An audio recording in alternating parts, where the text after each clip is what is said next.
Magandang araw po sa inyo, Kuya Bari. Itago niyo na lang po ako sa pangalang Eleanor. Ang kwentong ibabahagi ko po sa inyo ngayon ay tungkol sa naging karanasan ko sa isang liblib na baryo pa noon sa may bandang Antipolo.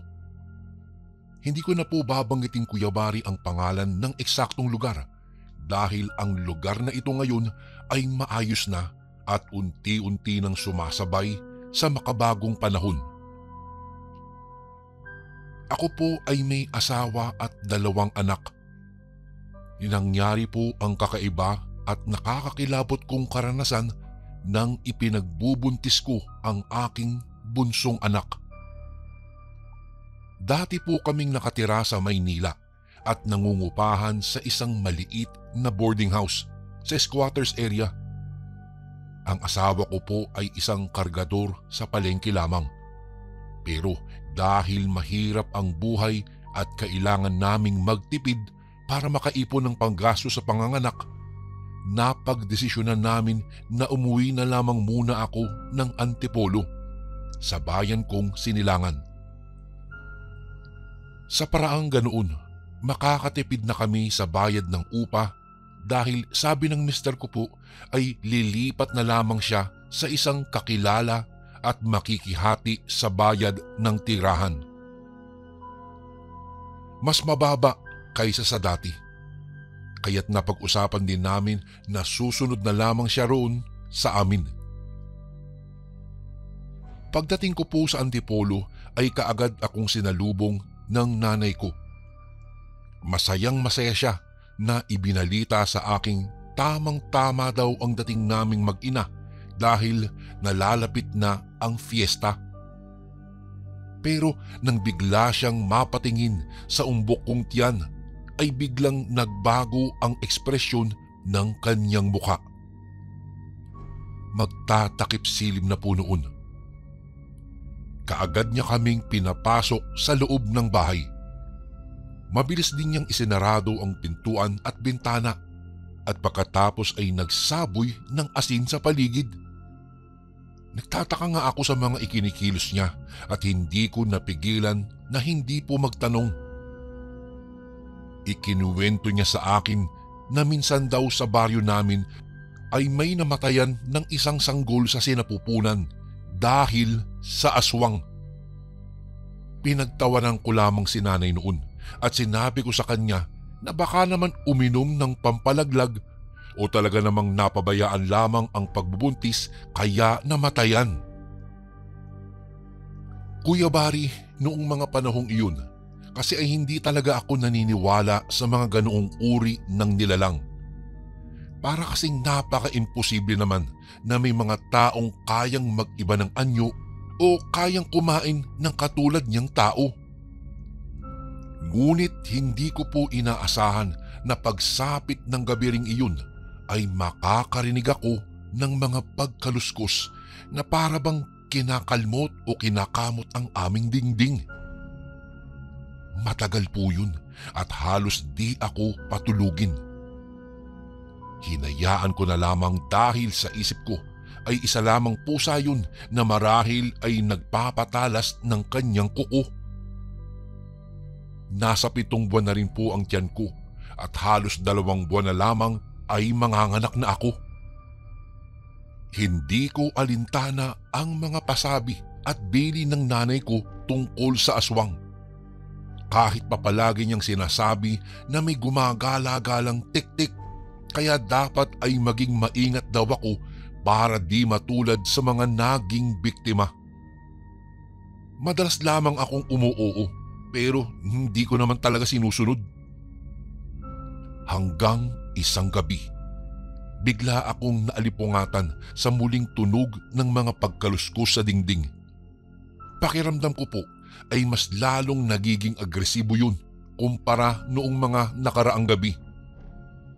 Pabalik-balik ang tunog tapos kapag titigil ay maririnig ko naman ang tunog na parang nagkukutkot ng lupa na parabang nagpapapansin sa akin. Napansin ko ring napakalinsangan ng gabing iyon. Kakaiba talaga ang init at basang-basa na po ako ng pawis. Nang mapalingon ako sa katabi kong anak ay nakita kong balot na balot ito ng kumot na parang ginaw na ginaw. Maya-maya ay biglang humihilab na ang aking tiyan, pero nawawala din naman. Nagpatuloy lamang ang iba't ibang ingay sa paligid. Medyo nakakaramdam na rin ako ng inis noon. Kaya ang ginawa ko po ay kumuha ako ng pamalo at lumabas ng bahay namin para tignan kung sino o ano ang may likha o gumagawa ng ingay na iyon. Gusto ko kasi silang itaboy para makatulog na ako. Antok na kasi ako dala ng halos gabi-gabing puyat dahil sa mga pagkaluskos. Naglakad ako papunta sa may tapat ng silid ko. Ngunit hindi pa man ako nakakalapit ay may parang napansin ako na maitim na anino. Hugis tao siya pero yung kanyang anino ay may mahahabang mga kamay. Hindi talaga ako makapaniwala sa aking nakikita ng mga oras na iyon. Mabuti na lamang at abala pa sa pagkukutkot ang nilalang na iyon at di ako napansin sa aking kinatatayuan. Di talaga ako makakilos at hindi ako makapagsalita. Para bang anumang segundo ay mahihimatay na ako dahil sa tindi ng takot. Mabuti na lamang at narinig kong bigla ang boses ni Mama Seling. Nagmumura ito at nagkakalampag ng mga maiingay na bagay sa loob ng bahay. Dahil doon ay nakuha ang atensyon ng dilalang. Laking pasasalamat ko na lamang at di siya napalingon sa aking gawi. Mabilis itong umalis at tumakbo sa kabilang direksyon. Lumabas naman si Nanay Siling at galit na galit sa akin. Nakita kong may bitbit itong buntot pagi. Bagamat nakasimangot ay hinawakan niya ang mga kamay ko at agad akong pinapasok sa loob ng aming bahay. Bakit ba ang tigas-tigas ng ulo mo? Gusto mo na bang mamatay? Agad na sumbat sa akin ng nanay ko. Ngunit hindi ko po siya sinagot dahil hindi pa ako nakakabawi sa nakita ko noon. Pasulyap-sulyap lamang ako sa kanya. Maya-maya'y may kinuha siya sa tokador. Isang botelya po iyon na parang may lamang langis. Pinahira niya ako sa braso, sa tiyan, maging sa aking binti. Malamang di mo sinunod ang mga biling ko sa iyo kaya nagtatanod sa iyo ang tiktik. Huwag matigas ang ulo para din ito sa kapakanan mo at sa kaligtasan ng iyong magiging anak. Makapangyarihan at parang pakiramdam ko ay dumadagong-dong ang boses ng nanay ko. Napatingin ako sa kanyang muka at humingi naman ako ng tawad sa kanya. Nagpasalamat din ako dahil iniligtas niya ako sa panganib. Niyakap ako ni nanay at halos maluha-luha pa nga siya. Sinabi niya sa akin na ayaw daw niyang may mangyaring masama sa akin, maging sa sanggol na nasa aking sinapupunan. Kinabukasan ay may narinig akong parang nagkukutkot ulit ng lupa. Para tuloy akong natroma sa tunog na iyon kaya medyo matagal din ako bago ako nakahuma at saka lang ako parang natauhan ng mapansin kong maliwanag na sa paligid. Lumabas ako at nakita ko si nanay na may daladalang isang dakot na luya. Mukhang madali ang pagbunot ang ginawa ng aking ina dahil sa lupa at ugat na nakadikit pa rito. Nay, para saan po yan? Tanong ko sa kanya. Sabi niya ay gagawa daw siya ulit ng mga pamahid. Kakatasin daw niya ang luya at ihahalo ang katas sa nilulutong langis ng nyug. Ilagay ko raw ng madalas ang kinatas ng luyang iyon sa aking tiyan. lalo na daw at kinabukasan ay fiesta na. Binalaan niya ako na kadalasan daw ay mas nagiging agresibo ang mga aswang sa baryo namin kapag fiesta. Hindi naman niya sinabi ang dahilan kung bakit nga. Nagtaka rin ako sa sinabi niyang iyon, lalong-lalo na noong binanggit niya ang mga aswang. Kinilabutan ako dahil mukhang alam talaga ni nanay na mayroong aswang sa paligid at hindi lang iisa, marami sila ayon sa pagkakaintindi ko sa kanyang sinabi. Kinagabihan, muli na naman akong ginambala ng tiktik. Alam ko ng tiktik ang nagtatanod sa akin dahil nakita ko na siya. Pero laking pagtataka ko po nang makarinig ako ng huni ng isang baboy. Hindi ako kaagad makagawa ng ingay lalo't hindi naman katabi ng silid ko ang kwarto ng aking nanay. Oras na po ng gabi kaya siguradong tulog na iyon. Nanalangin akong bigla na sana'y gising siya o di kaya naman ay magising siya upang ako ay samahan. Natatakot na kasi ako dahil baka kung ano ang mangyari po sa akin. Yung tunog ng baboy ay palakas ng palakas. Parang yung tunog na gutom na gutom. Naglakad ako ng dahan-dahan at tinungo ang silid ni nanay. Nay, gumising ka. Nay, may aswang na naman pong umaaligid sa bahay. Nasa bahay na rin noon ang aking tatay dahil pansamantalang itinigil ang operasyon ng pinagtatrabahuan niyang minahan. Halos sanay lang na nagising ang dalawa. Nawala ang antok nila nang sabihin ko ang aking sadya. Kaagad namang lumabas ng bahay si tatay na mayroong bitbit na itak samantalang si nanay naman ay ang kanyang buntot paging latigo. Ako naman po ay sinabihan nila na sa loob lang ng bahay namin. Ngunit dahil hindi ako mapakali ay sumilip ako sa bintana. Laking gulat ko talaga nang makita ko ang isang kakaibang nilalang na nasa harapan ng magulang ko. Isang napakalaking baboy ramo. Nakita kong may kinuha mula sa bulsa si nanay. Nakilala ko ang botelyang iyon. Iyon ang botelya na may lamang langis na may pinaghalong katas ng luya. Pinahira nito ang kanyang itak na bitbit ng tatay ko. Matapang, napakatapang nung aswang. Handang-handang makisagupa ng mga sandaling iyon. Ngunit mas handa ang tatay ko. Dahil nang sumugod ang aswang ay kaagad itong nasugatan ni tatay sa kanyang muka. Malakas at matinis ang naging paghiyaw naman ng baboy ramo. Sasaksakin pa sana ulit ito ni tatay kaso nga lang ay biglang umatras at tumakbo ito palabas ng aming bakuran. Hinabol nila ito pero hindi na nila ito naabutan pa. Nakatago agad ito sa madilim na bahagi ng kakahuyan. Kinabukasan ay naging abala na ang lahat sa gaganaping piyesta sa aming baryo. Maaga pa lamang ay namalengke na ang nanay.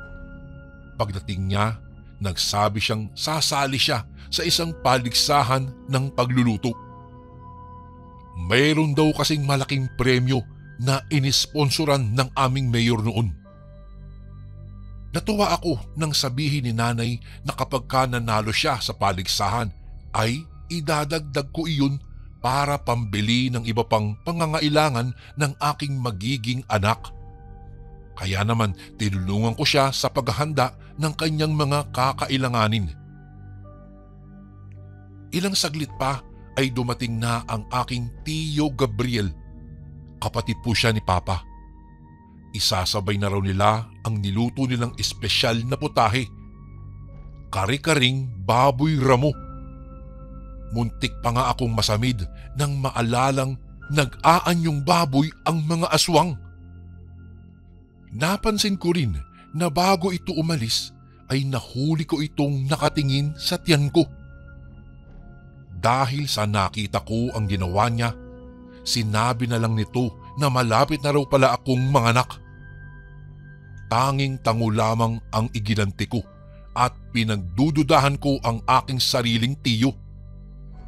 Ngunit iwinaglit ko na lamang sa aking isipan iyon dahil imposible. Isa pa, kapatid ito ng aking ama. Pagkaalis nito, inihanda na namin ni nanay ang lahat-lahat ng mga naluto niyang putahe at mga luto ni na Tio Gabriel.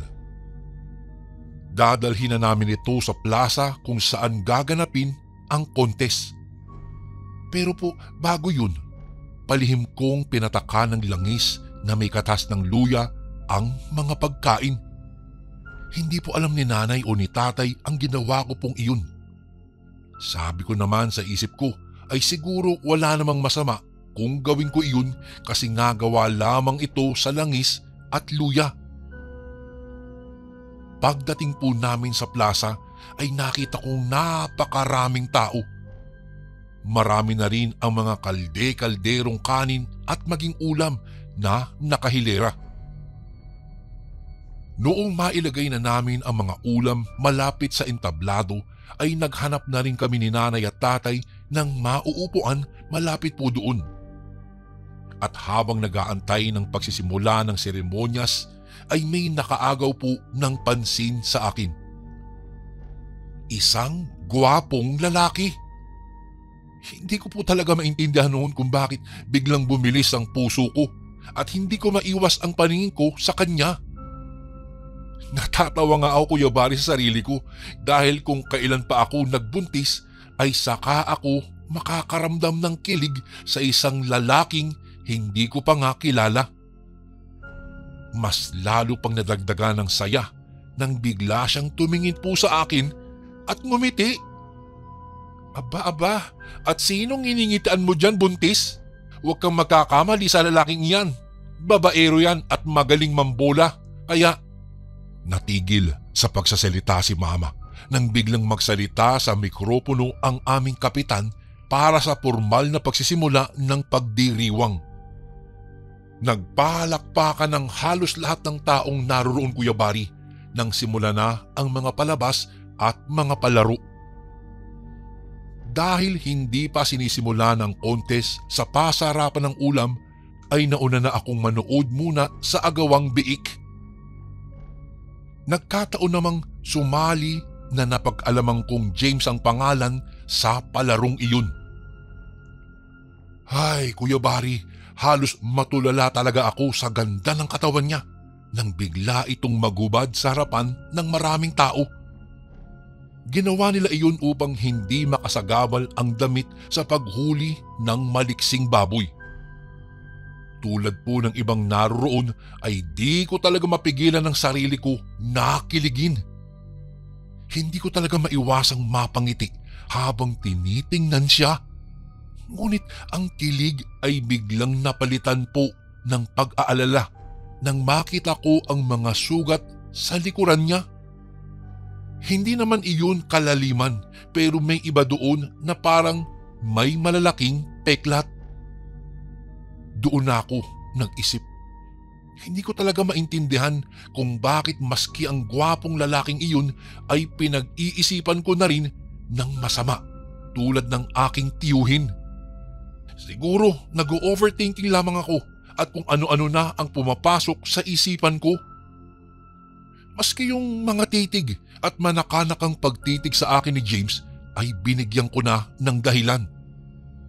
Baka kasi tumingin lang ito dahil buntis ako at may masama itong balak sa akin, maging sa aking sanggol. Napuno tuloy ng takot at panghihinayang ang naramdaman ko ng mga oras na iyon. Hindi ako sigurado kung nasasaktan ba ako o nanghihinayang. Aminin ko, Kuya Bari, kahit ganoon ang kalagayan ko at may asawa na, ay tila na-attract pa rin ako sa katulad ni James. Bakit nga ba hindi? kung panay ang pagpapakita ng kakaibang kilos ang lalaki sa akin. Panay kasi ang tingin nito at di iisang beses nang ngumiti siya sa akin. Hindi ko naman alam kung ano ang tumatakbo sa kanyang isipan. Nang hindi na makatiis ay lumapit ito sa akin. Napansin din pala iyon ni Mama kaya nag-aya na siyang umuwi kahit hindi pa nagkakainan. Pero dahil sa ginawa ko po sa mga ulam, gusto kong makita kung ano ang magiging reaksyon ng mga kakain ng putahing iyon ni Mama.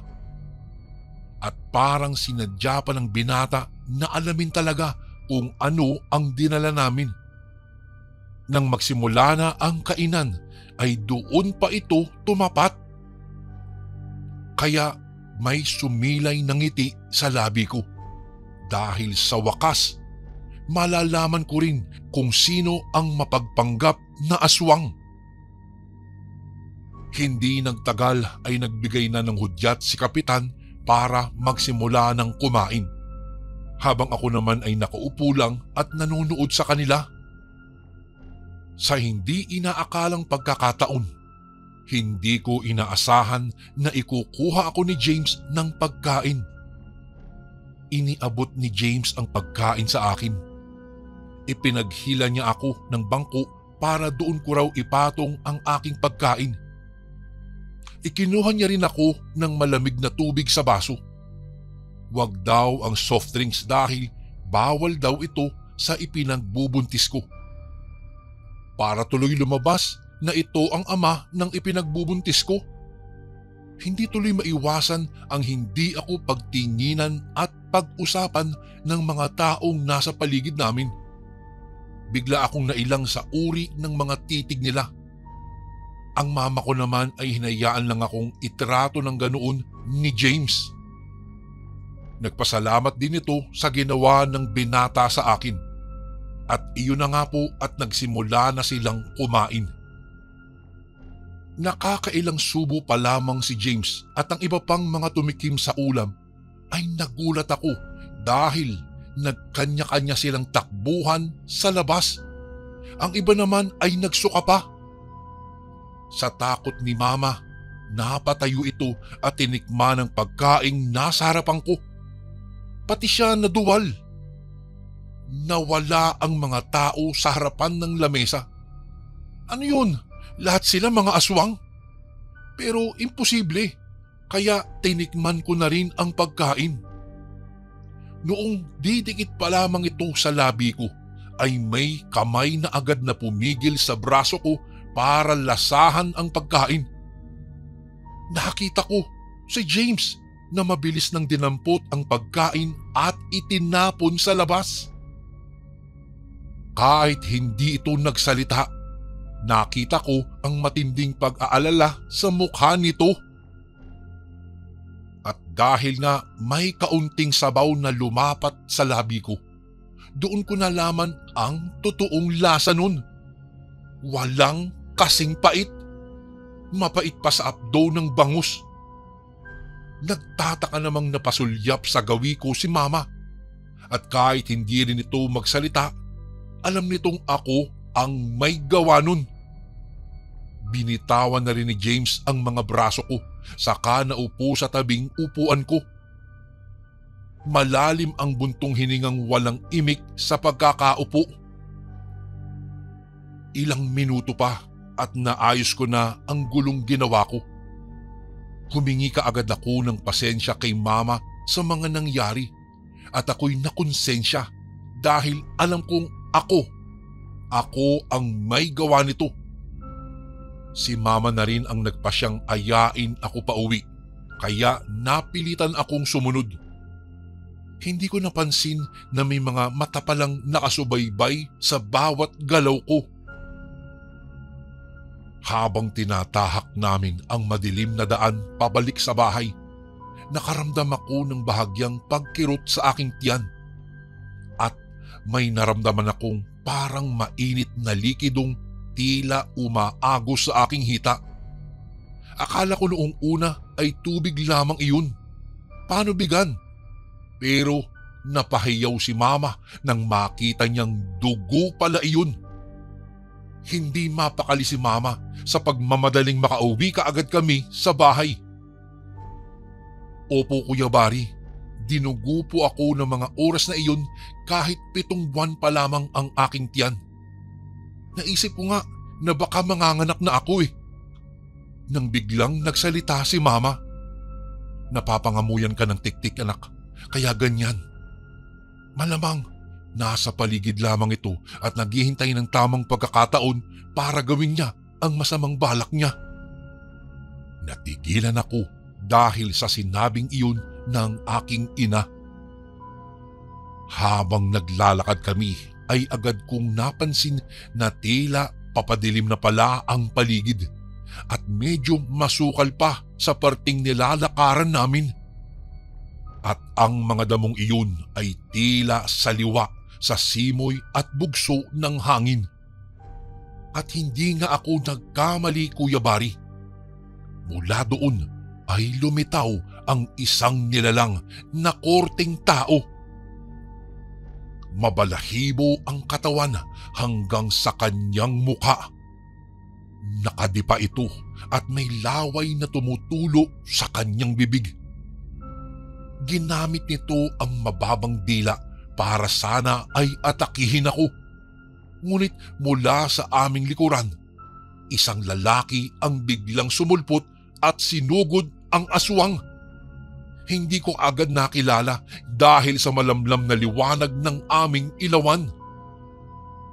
Biglang nagkagulo. Napuno ng aking pagsigaw ang katahimikan ng gabing iyon. Habang nararamdaman ko naman ang matinding pananakit ng aking tiyan. Hindi ko na rin maihakbang ang aking mga paa Kuya Bari. Pinagsisisihan ko ang pagsama ko kay Mama.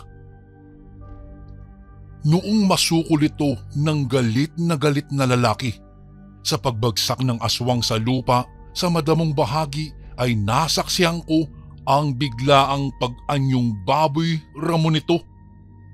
Hindi ito kagaya sa mga naririnig kong kwento na ang aswang na nagaanyong baboy ramo ay pahiwatig na handa na silang manginain ng taong bibiktimahin. Ito pala ay isang hudyat ng proteksyon para sa kanilang pagtakas. Kaya pala sa tuwing nag-aanyo silang hayop, imbes na pasugod, ang ginagawa nila ay tumatakas upang iligtas ang kanilang sarili. Nasugatan ang lalaking tumulong sa amin. Walang iba kung hindi si James yun. Laking gulat ko na lamang nang bigla na lang niya akong buhatin hanggang sa makauwi nga kami sa bahay ni Mama. Doon ko po mas napatunayan na napakalakas pala talaga niya. Inaya naman siya ni Mama na magkape muna at sa hindi inaasahan, nagpaunlak ito. Doon na kami nakapag-usap. Ayon sa kanya ay naging biktima ng aswang ang kanyang mag-ina. Namatay ang kanyang buntis na asawa at ang sanggol sa sinapupunan nito dahil din sa tiktik na nagtatanod na di nila namamalayan. Ayon din sa kanya ay wala din daw siyang nagawa para protektahan ito. Kaya naman upang makapaghiganti sa mga ito ay pinili niyang maging isang matador ng mga aswang. At simula nga noon Kuya Bari, naging berador na siya at kinatatakutan ng mga aswang. Patunay ang mga marka at mga sugat sa kanyang katawan, bunga nga ng pakikipaglaban nito sa mga aswang. Kaya pala ganito na lamang kabuti ang pakikitungo niya sa akin. Nahiya akong bigla dahil nabigyan ko ng kulay ang kanyang mga ikinikilos. Aray ko! Bigla niyang reklamo nang tila biglang kumirot ang kanyang mga sugat. Doon ko palang napansin na mayroong dugo pala ang katawan niya at mayroon nga siyang sugat. Nagpresenta naman akong gamutin ang kanyang sugat. Pumayag naman ito at sinabi niyang mahuhuli na daw niya ang aswang dahil sa markang iniwan niya. Sinugatan niya raw ito sa pisngi ng paekis, kaya kung lumabas man daw ito ay mahihiya na raw itong magpakita pa sa tao. Lahat daw ng nakakalaban ni James ay nilalagyan nito ng marka para na rin madali na itong mahuhuli para sa muling paghaharap nila. Kinabukasan nga, pagkatapos ng pangyayaring iyon, Kuya Bari, dali-daling umuwi ang aking asawang si Vener nang malaman ang nangyari sa akin. Nagtatrabaho kasi ito sa lungsod bilang isang construction worker at paminsan-minsan lang talaga ito umuuwi. Pagdating ng asawa ko, agad siyang nagpatawas at nagsaboy ng asin sa buong paligid ng aming tahanan. Masaya naman akong nakauwi na siya, ngunit ang hindi namin inaasahan, sakto pa sa araw na umuwi siya ay biglang sumugod sa bahay namin ang tiyuhin ko. Galit na galit ito sa akin at panay-panay ang pagmumura nito. Nasa loob po ako noon ng aking kwarto at nagpapahinga na. Narinig kong mas lalong tumindi ang komosyon sa labas, kaya lumabas na rin po ako at hinarap ang nagwawala kong tiyo. Hindi ko naman inaasahan na bigla ako nitong susunggaban at hinila niya ako papunta sa sala. Sa galit ng tatay ko, sinuntok niya ang sariling kapatid. Ngunit hindi niya iyon ininda. Parang baliwala lamang sa kanya ang malakas na suntok ng aking ama. Nanlaban ito at sinuntok din ang aking papa. Dahil sa galit at inis ay hindi na nakapagtimpi pa si Vener at pinagsusuntok niya ang aking tiyuhin. Nalaman kong kaya pala ito galit na galit ay dahil nalaman niya ang ginawa ko sa mga ulam. Napag-alaman kong hindi pala nito nagustuhan ang ginawa ko sa ulam. Sumakit daw ang kanilang mga tiyan. "Tama na yan, Vener. Nakikiusap ako sa iyo. Baka mapatay mo si tiyo." Umiiyak at nag-aalala kong sabi sa kanya. Ngunit sa paglapit kong iyon, doon ko napagtanto na baka nga si tiyo ang aswang. Nakita ko kasi ang paekis na marka nito sa kanyang muka. Ngunit bukod pa doon ay wala na akong iba pang makitang ebidensya. Hindi rin namin kayang ipilit na siya na nga ang aswang. Ngunit dahil nga po, Kuya Bari, sa bugso ng damdamin ay bigla kong nasabi na siya nga ang aswang at sinabi ko sa kanila ang marka na ginawa sa kanya ni James. Tandang-tanda ko talaga ang panlalaki ng kanyang mga mata dahil sa mga binanggit kong mga salita. Hindi rin naman siya tumanggi at hindi rin siya sumang-ayon. May mga nakarinig na mga kapitbahay sa aking revelasyon. At dahil po doon ay namuhi sila kay tiyo at sa kanyang pamilya. Hindi na rin naging maganda ang pagturing sa kanila ng mga tao. Ilang araw lang ang nakalipas. Umalis na sila at ayon sa balita, lilipat daw sila sa probinsya ng kanyang asawa. Kuya Bari, magmula po nang umalis sila ay wala nang gumambalang aswang sa amin. Wala na rin po yung nagkukutkot ng lupa at sa dingding. Nakatulog na din po ako ng mahimbing at wala na rin kaming naging balita pa sa kanila.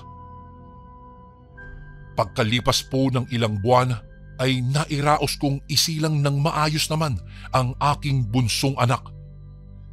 At nang binyag ay kinuha kong ninong itong si James. Nalaman ko kasi na pinsang buo pala siya ng aking asawa. At kaya niya ako tinitingnan noon ay kilala pala niya ako sa mukha. Gusto lamang pala niyang makipagkilala noon pero dahil nga sa pangyayari ay hindi na natuloy. Isang kasaysayan sa aking buhay ang hinding-hindi ko malilimutan, Kuya Bari, na dahil lamang sa katas ng luya, nabunyag ang totoong pagkatao ng aking tiyuhin. Hindi rin po ako makapaniwala na mayroon palang mga aswang kahit ito'y kamag-anak pa natin. Hanggang dito na lang po ang aking kwento. Maraming salamat po and more power po sa inyong channel. Pagpalain po tayong lahat and God bless po sa lahat ng kasundong nakikinig po ngayon. Lubos na gumagalang, Eleanor. Ito naman po ang ating pangalawang kwento. Magandang araw po sa inyo, Kuya Barry. Ako nga po pala si Rodrigo. 41 taong gulang.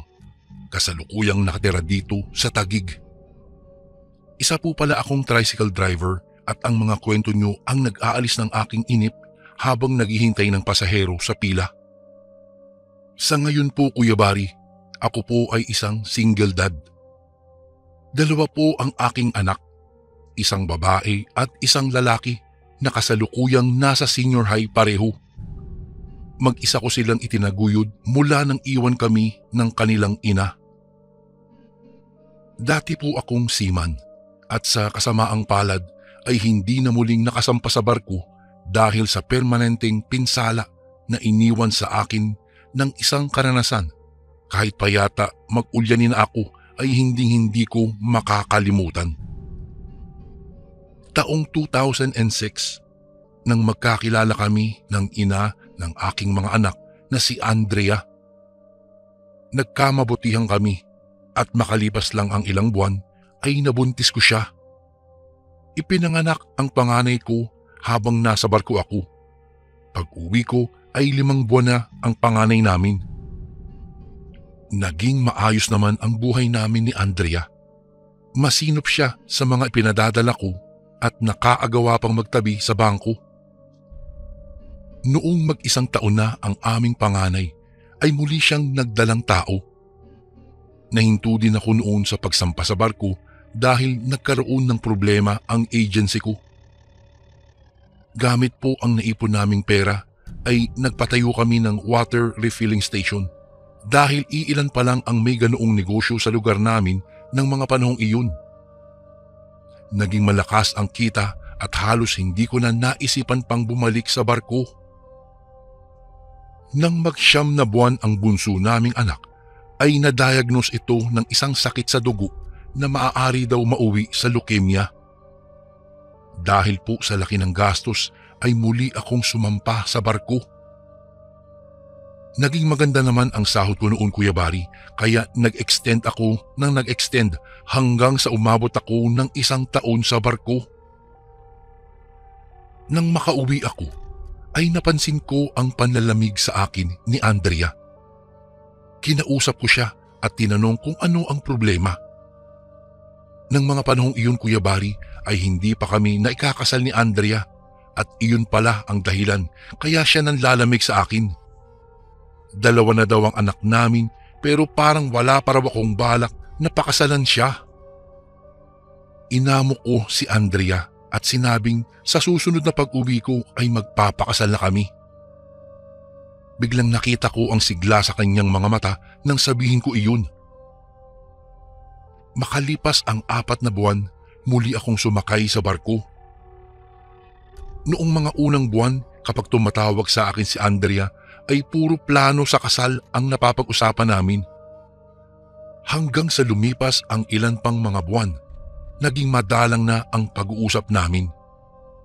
Palagi siyang busy at kung minsan naman ay hindi ko makontak ang telepono niya. Nag-aalala na ako noon sa kung anong nangyari sa pamilya ko sa Pilipinas. Isang araw, nakatanggap ako ng tawag sa aking kapatid. Sinabi nito na nagloloko ang aking asawa at napapabayaan na ang mga anak namin. Naggalit ako noon sa kapatid ko sa paniniwalang sinisiraan lang sa akin si Andrea. Hindi ako nakakatulog ng maayos sa sinabing iyon ng aking kapatid kaya nagpasya akong umuwi sa Pilipinas nang hindi nagpapasabi. Kuya Barry, dumating ako ng gabi sa bahay namin at wala roon ang mag-iina ko. Isang kapitbahay namin ang lumapit sa akin at sinabing nasa kanila raw ang mga anak ko. Iniwan daw ni Andrea dahil may mahalaga itong aasikasuhin. Kinuha ko ang mga bata at hinintay ang pag-uwi ng aking asawang si Andrea. 3:00 ng madaling araw. Isang sasakyan ang biglang huminto sa harap ng bahay namin. Sumilip ako sa bintana upang tignan kung sino iyon.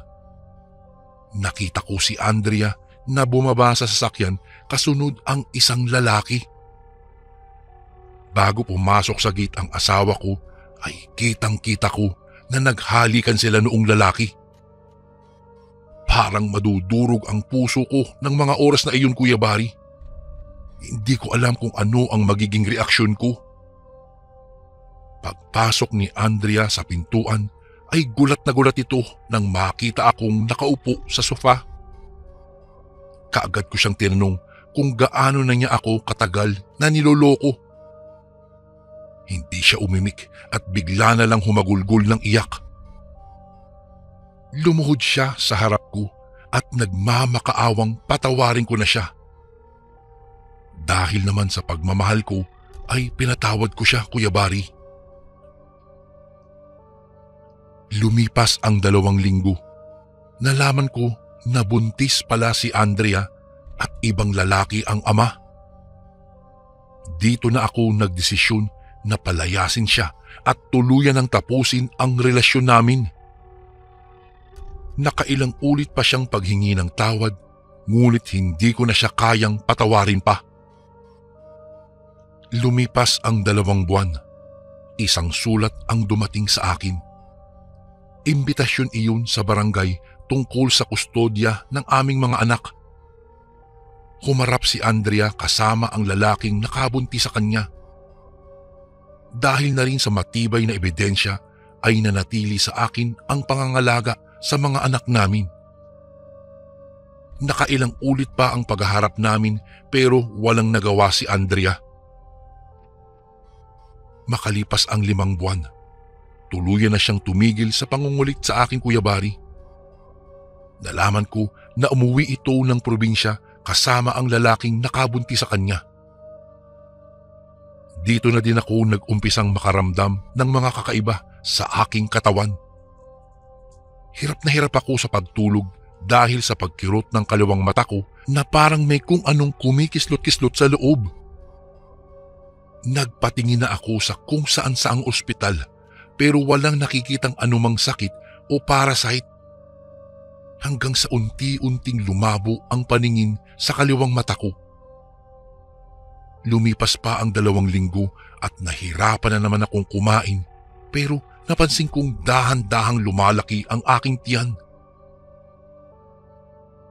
Ayon sa ilang doktor ay schistosomiasis daw ang dahilan ng paglaki ng aking tiyan. Isang uri daw ng parasitic worm na maaaring nakuha ko noon sa pag-inom ng tubig sa mga bansang dinadaungan ng aming barko. Dahan-dahan na namamaga ang aking kaliwang mata at nag-uumpisang labasan ng mga nana. Unti-unting naubos ang ipon ko dahil sa mahal ng check-up at mga gamot pero imbis na gumaling ako ay parang mas lalo pang lumalala ang karamdaman ko. Hindi na rin ako makalakad dahil lumiit ang aking mga binti at napakabigat ng aking tiyan. Nang dalawin ako ng bunso kong kapatid ay sinabi nitong albularyo na ang kailangan ko at hindi doktor. Bago ko po ipagpatuloy ang kwentong ito ay may request sana ako sa iyo, kasundo. Isang pindot lang ito, kasundo, sa subscribe button namin. Malaking tulong po ito sa amin, kasundo, upang mapagpatuloy pa namin ang mas marami pang magagandang kwento. Salamat sa pag-subscribe mo, bagong kasundo. Kung kaya't hindi nagtagal, dinala nila ako sa isang kilalang manggagamot sa bandang Rizal. Pero tinanggihan ako dahil malakas daw na mambabarang ang may gawa noon sa akin. Muli kaming naghanap ng ibang albularyo at isang taga Quezon Province ang inirekomenda ng huling albularyong pinuntahan namin. Wala kaming inaksayang oras at kaagad kaming bumiyahe sa pag-asang gagaling ako sa sakit ko. Pagdating po namin sa address na ibinigay sa amin ay isang matandang babae na nagpakilala na si Nana Sela. Siya ang kumausap sa amin. Kaagad niya kaming pinapasok. Hinawakan ako sa magkabilang pulso at pinahira ng langis ang aking noo. Saka nilapatan ng papel pagkatapos ay bumulong ito ng mga salita. Ilang minuto pa ay ipinakita sa amin ng matanda ang imaheng bumakat sa papel. Mukha ito ng isang babae. Gulat na gulat kami ng kapatid ko nang sabihin ng matanda na asawa ko raw ang bumarang sa akin. Tinanong kami ni Nana Sela kung ano ang gusto naming gawin. Kung ibabalik ba ang ginawang barang sa akin o papatayin ang mambabarang. Nagkatinginan kami muli ng kapatid ko at ako na mismo ang nagsabing ibalik na lang sa mambabarang ang ginawa sa akin. Naglabas ang matanda ng isang botelyang punong-puno ng kung ano-anong ugat at tipak ng kahoy. Habang tinitignan ko ang botelyang inilabas ng matanda ay napapaisip ako kung papaano na ipasok ang malalaking tipak ng kahoy sa loob noon samantalang halos kasinlaki lang ng pakong D4 ang butas nito. Maya-maya'y pinahiga ako sa isang papag na yari sa kawayan at sinabing tiisin ko raw ang sakit na aking mararamdaman. Nag-umpisa ng mag-usal ng mga salita ang matanda at saka nagsindi ng 2 puting kandila. Kinuha nito ang botelya at inalug-alug ito. Noong itapat ng matanda sa kanyang palad ang butas ng botelya ay may tumulo ditong langis. Gulat na gulat ako dahil wala namang ibang laman ang botelyang iyon kung hindi mga ugat at tipak ng kahoy lang. Ipinahid ni Nana Sela ang langis sa aking tiyan at kaliwang mata. Ang sumunod ay isang madiing paghilot ang ginawa nito. Halos himatayin ako sa sobrang sakit ng aking nararamdaman pero tiniis ko iyon, Kuya Bari. Maya-maya pa, nagpakuha ng isang palanggana ang matanda at inilagay iyon sa ilalim ng papag na hinihigaan ko. Pinahinga niya ako ng malalim at biglang diniinan ang aking tiyan. Halos mapasigaw talaga ako sa sobrang sakit nun. Nang iangat ni Nana Sela ang kanyang mga kamay, ay unti-unti akong nakaramdam ng ginhawa. Ang sumunod naman ay ang kaliwang mata ko ang kanyang piniga. Mula doon ay naglabasan ang maliliit na uod. Napakabaho din ng likidong lumabas dito. Naglabas siya ng mga kakaibang dahon at muling nagsali ng langis sa kanyang palad. Ipinahid iyon sa mga dahon at itinapal sa aking mga mata at tinalian ng puting tela. Kuya Bari, hindi talaga ako makapaniwala dahil unti-unting nawala ang mga kumikislot-kislot sa loob ng mata ko. Matapos iyon ay pinaupo ako ni Nana Sela at kinausap kaming magkapatid. Kung maaari daw ay manatili muna kami roon ng ilang araw upang tuluyang mawala ang ginawang barang sa akin. Ayon dito ay balak talaga akong patayin ng aking asawa. Muli kaming nagkatinginan ng aking kapatid at nang hatakin ng matanda ang palanggana sa ilalim ng papag ay nangilabot ako sa laman nito. Halos mga lahati sa itim na likido na may maliliit na uod ang laman nito. Matapos ang mga ritual na isinagawa ng matanda ay pinagpahinga niya ako. Naging payapa naman ang pagtulog ko kinagabihan. Hindi na ako nakaramdam pa ng pananakit at pagkirot ng aking mata at tiyan. Kinabukasan, tinanggal na ni Nana Sela ang nakatapal na dahon sa aking mata at gulat na gulat kami ng kapatid ko dahil umimpis na ito. Naimulat ko na rin ang aking mata pero hindi na ito nakakakita. Nataranta ako at tinanong ang matanda kung ano ang nangyari sa paningin ko. Ayon sa matanda ay permanente na ang pagkabulag ko dahil sa mga uod na namahay dito. Muli niya akong pinahiga sa papag at hinaplusan ng langis ang aking tiyan. Hindi na ito gaanong masakit at napansin kong medyo umiimpis na ito. Nakakain na rin ako ng maayos ng araw na iyon. Nang ika-4 na araw ay sinabi ni Nana Sela na magaling na ako. Naalis at naibalik na niya ang barang sa may gawa nito. Nang tanungin ko siya kung magkano ang ibabayad namin ay umiling ito at sinabing bilhan ko na lang daw siya ng alak. Hindi ako makapaniwala dahil sa dami ng doktor na pinuntahan ko ay hindi ako napagaling at halos naubos na ang naipon at naipundar ko. Pero hindi ako siningil ni Nana Sela kahit piso. Bago kami umuwi ay nag-iwan ako ng 5,000 piso sa lamesa ni Nana Sela nang hindi niya napapansin. Nang makabalik kami ng Maynila, medyo malaki pa ang tiyan ko, ngunit nakakalakad na ako ng paunti-unti. Hanggang sa lumipas ang 3 buwan at muling nanumbalik ang dati kong lakas at sigla. Nagpatuloy lang ako sa pagtaguyod ng aking pamilya. Kinalimutan ko na si Andrea Cuyabari at ang lahat ng ginawa niya sa akin. Ipinagpasa Diyos ko na lamang ang lahat at bahala na ang karma ang maningil sa kanya. Wala na rin akong balita kay Andrea at sa bagong kinakasama nito. Kung nasaan man sila, wala na rin akong pakialam.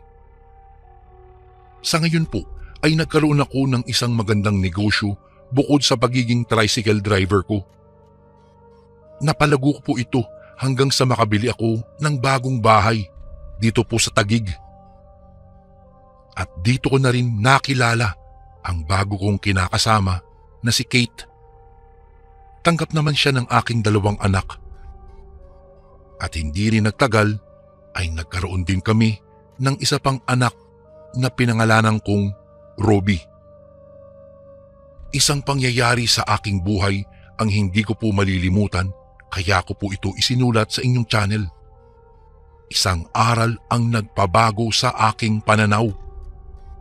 Isang kahindik-hindik na karanasan na aking nasaksihan na muntik nang pumatay sa akin dahil pinabarang ako ng aking dating asawa.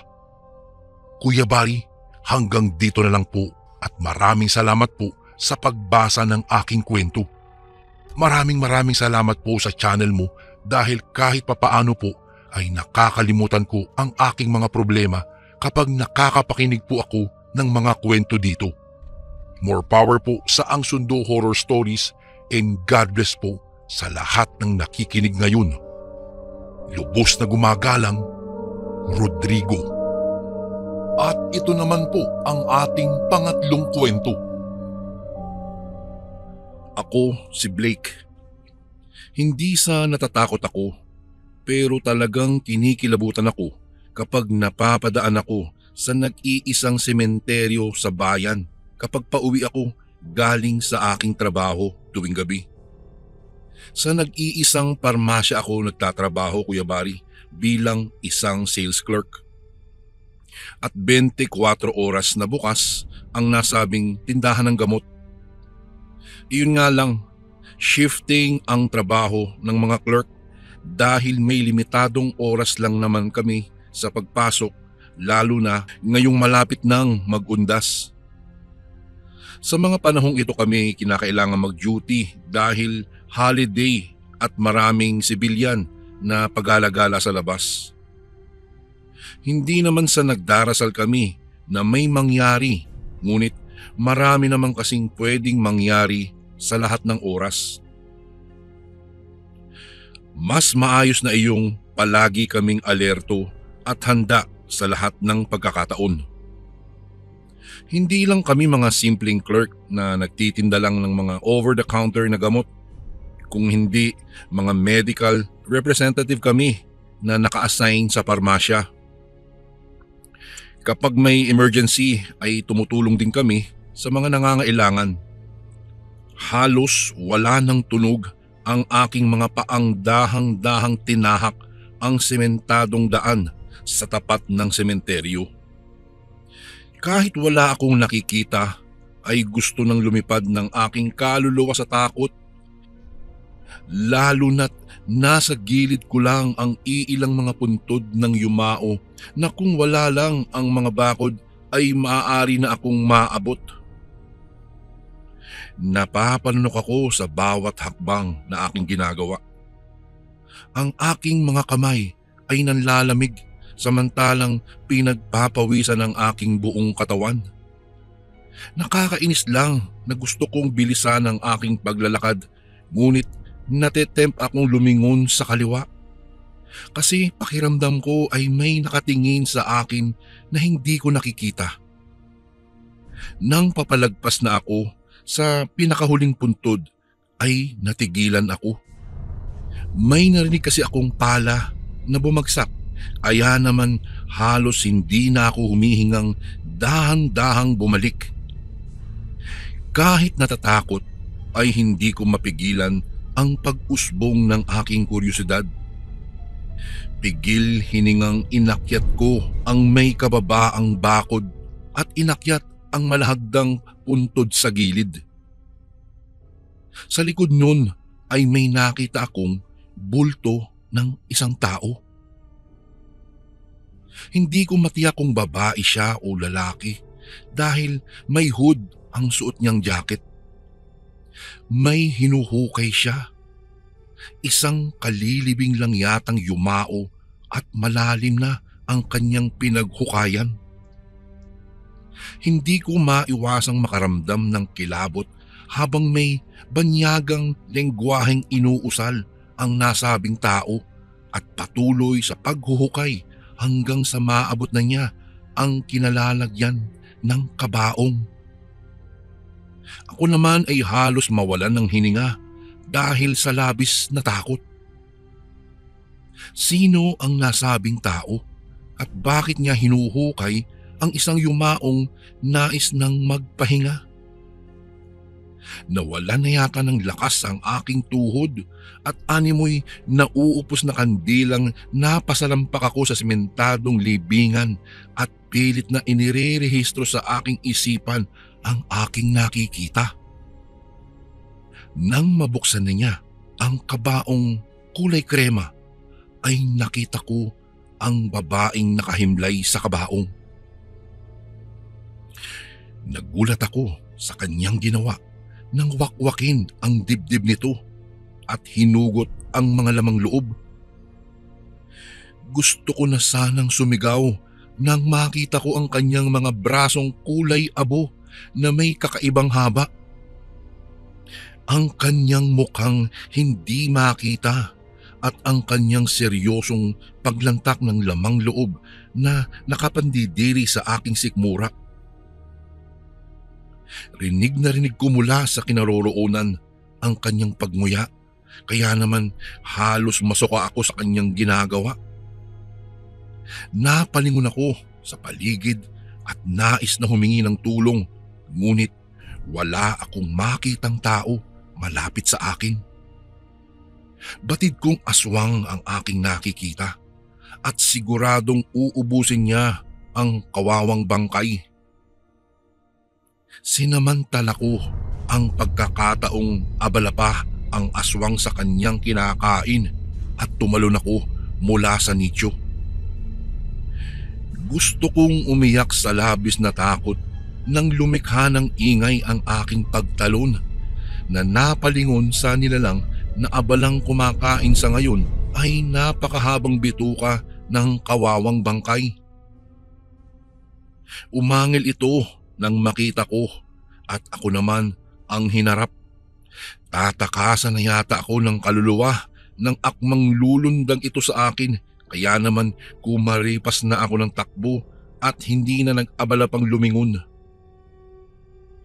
Halos mapugto na ang aking hininga nang makarating ako sa pinakasulok ng libingan.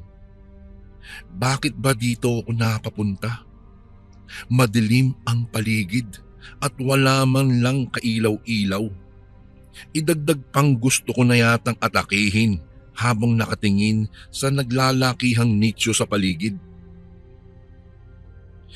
Pakiramdam ko ay nadistorbo ko ang lahat ng nakahimlay doon, kaya naman nanginig akong lumibot upang sa kabilang kalsada na lamang dumaan.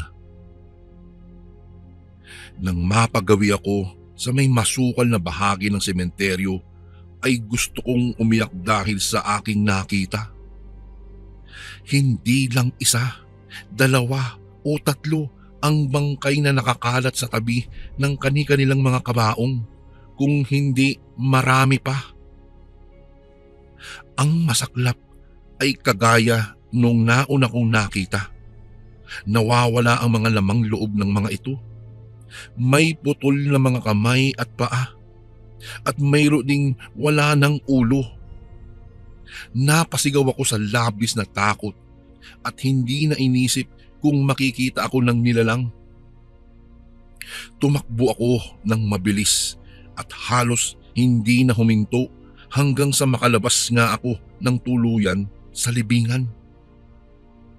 Nagwala ako habang nagsisisigaw hanggang sa makaramdam ako ng pananakit ng aking panga. Sinuntok pala ako ng nakasalubong kong mga tao. Isang lalaki at dalawang babae. Kilala ko ang mga ito dahil sila ay mga kapitbahay ko. Tinanong ako ni Joe kung bakit ako nagsisisigaw. Itinuro ko ang pinanggalingan kong sementeryo at sinabi ang aking nakita. Nagtawanan silang tatlo at sinabing namamalikmata lang daw ako. Umiling ako bagamat hindi na nagsalita. Sigurado ako sa aking nakita, Kuya Bari. May aswang na kumakain at nagnanakaw ng bangkay sa loob ng sementeryo. Totoo ito, nakita mismo ng dalawang mata ko. Bago ko po ipagpatuloy ang kwentong ito ay may request sana ako sa iyo, kasundo. Isang pindot lang ito, kasundo, sa subscribe button namin. Malaking tulong po ito sa amin, kasundo, upang mapagpatuloy pa namin ang mas marami pang magagandang kwento. Salamat sa pag-subscribe mo, bagong kasundo. Kuya Bari, ako si Dindo. Napalingon ako nang tawagin ako ni Jana. Tinanong niya kung tama ba ang sementeryo na pinasukan namin. Sabi ko naman sa kanya, oo, ito yun. Narito kami para sa isang misyon. Ang magtawag sa mga kaluluwa at magdasal para sa kanila. Hindi upang maihatid sila sa liwanag, kundi dahil nais naming maging isang mangkukulam. Isa sa mga kailangan naming gawin ay magtungo sa sementeryo at magdasal habang nagtitirik ng kandilang kulay itim. Kapag nabendisyon na kami ng mga kaluluwa, ay huhukayin namin ang pinakamatandang kalansay na nakalibing sa sementeryo na iyon at kukunin ang kanyang bungo upang siyang maging utak na pagsisimula namin sa pangkukulam. Sa totoo lang ay nasasabik ako. Mas lamang ang excitement sa aking pakiramdam kaysa sa takot. Alam kong magtatagumpay kami, lalo pa at itinuro na sa amin ang lugar na pinaglagyan ng kalansay ni Father Rudy Milagres na namatay ilang taon na ang nakararaan. Dati kasi ay naging ospital ang sementeryong ito noong ikalawang digmaang pangdaigdig. At dahil sa kawalan ng kalayaan ng mga Pilipino ay kung saan namamatay ang kanilang mga kasamahang sundalo at mga manggagamot ay doon na din inililibing. Kaya naman naging tampulan ng usapang kababalaghan ang nasabing libingan ng mga taong nakatira malapit doon. Halos wala nang napapagawi sa nasabing lugar na lubos naming ikinatuwa. Kahit papaano ay walang makakakita sa aming gagawin mamaya. Minuestrahan ko na ang aking kasama na ilabas ang aming mga dalang kagamitan. Kailangang maisagawa na namin ang ritual na magtatapos ng eksaktong 12:00 ng hating gabi. Sabik na ginawa ko ang malaking pabilog na may abo ng namatay naming kaanak na hinaluan ng katas ng kalamansi. Ang libreta ay nasa pahinang may ritual na magbubukas ng portal sa pagitan ng buhay at kamatayan. Kapag naisagawa namin ang lahat ng ito at malagpasan ang lahat ng pagsubok, isa na kaming opisyal na mga mangkukulam. Si Jana ay nakapwesto na sa loob kasama ko. Inurasan ko ang pananatili namin sa loob hanggang sa hudyat na para simulan namin ang ritual. Hindi pa man nababasa ni Jana ang orasyon ay nagulat ako nang may marinig na nakakakilabot na mga boses sa paligid. Gayon na lang ang pagkasindak namin nang may makita kaming bulto ng isang pari sa sulok ng nicho. Nakatayo ito at nakaharap sa aming kinaroroonan. Nandilisik ang mga mata at may inuusal na mga banyagang salita. Inunahan ako ng takot at bigla akong lumabas sa bilog. Hindi ko alam ang nangyari pero kanya-kanyang takbuhan kami ni Jana at nagkahiwalay kami ng landas.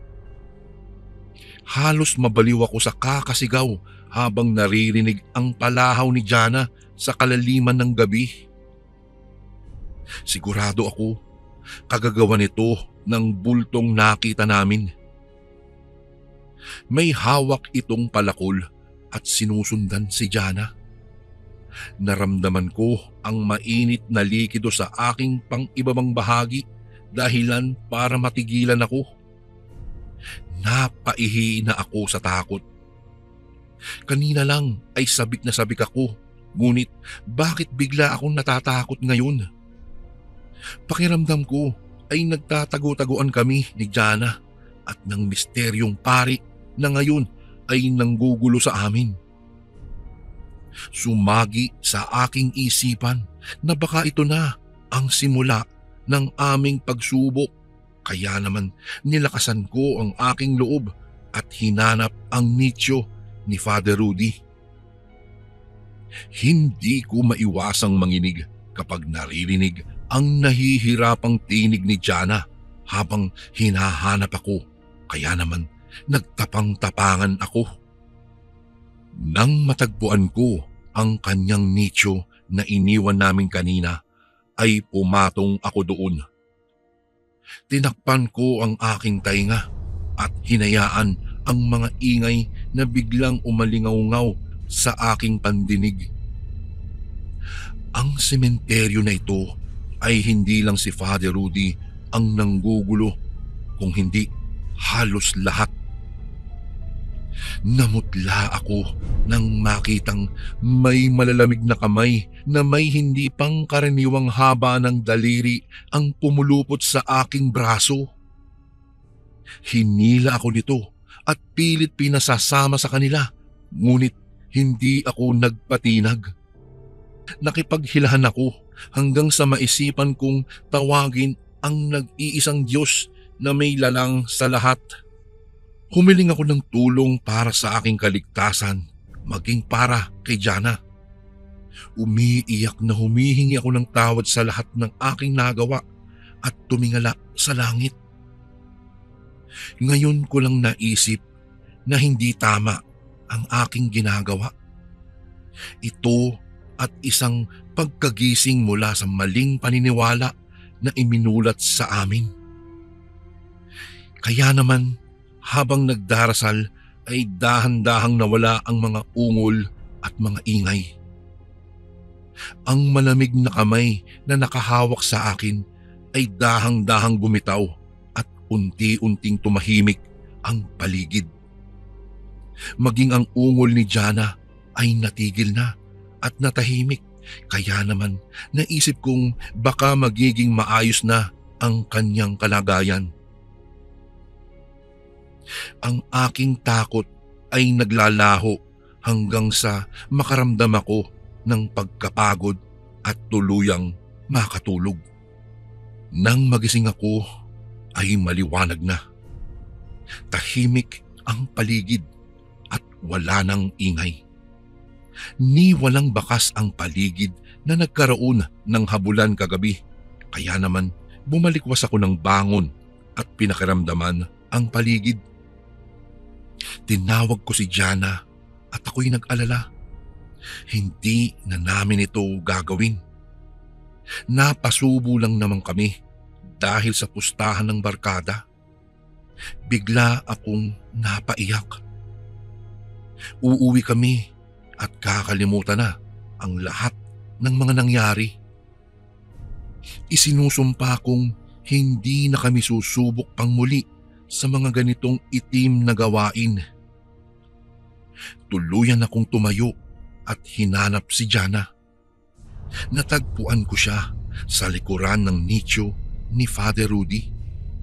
Tulala ito at hilam sa luha ang mga mata. Nang lapitan ko siya, bigla itong humalakhak, sabay iiyak. Natigilan ako at hindi ko alam ang nangyari. Tila nawawala na sa sarili si Jana. Hula ko ay kagagawa nito ng mga kaluluwa sa sementeryo na ayaw ng magambala. Pinagsisisihan ko na isinama ko si Jana dito. Pinagsisisihan ko ang lahat ng aming pinlano na natukso lang kami ng aming barkada. Lahat hindi ko matanggap. Sa ngayon ay nasa isang mental institution sa Maynila si Jana. Hindi pa gumagaling at hindi ko alam kung gagaling pa siya. And again, maraming salamat po mga kasundo. Don't forget to subscribe and i-click nyo lang po yung bell na button para updated po kayo sa mga upcoming videos namin na paparating. Maraming salamat po ulit. God bless and ingat po lagi dyan. Ito po si Kuya Bari at ako ang Sundo.